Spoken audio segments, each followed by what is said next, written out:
বাড়ির উঠানেই খোঁড়া হচ্ছে ৩ সন্তানের কবর। ঈদ আনন্দের বদলে শোকে মাতম এখন পুরো বাড়ি জুড়ে। একসঙ্গে ৩ ছেলেকে হারিয়ে পাগল প্রায় মা। আরও মর্মান্তিক হলো, ঠিক ৩ বছর আগে এই রমজান মাসেই আরেক সন্তানকে হারিয়েছিলেন এই অভাগী মা। 4 ছেলের কেউই এখন আর রইল না দুঃখিনী এই মায়ের জীবনে। এইগুলো নিয়ে যাই বেরিয়ে যাবো। আমি কইছি আব্বু এখন তো সারা রাত জার্নি করে যাইছো, একটু পরিবারের সাথে ঈদ আনন্দ ভাগাভাগি করতে ২৯ মার্চ সকালে ঢাকা থেকে বাড়ি ফিরেছিলেন পিরোজপুরের মঠবাড়িয়া উপজেলার বাইশকুড়া গ্রামের নাইমুজ্জামান শুভ।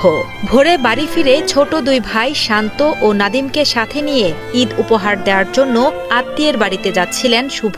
যাবার সময় মাকে বলে গিয়েছিলেন দ্রুতই বাড়ি ফিরে ঘুমাবেন তিনি। তবে ঘুমিয়েছেন ঠিকই, কিন্তু সে ঘুম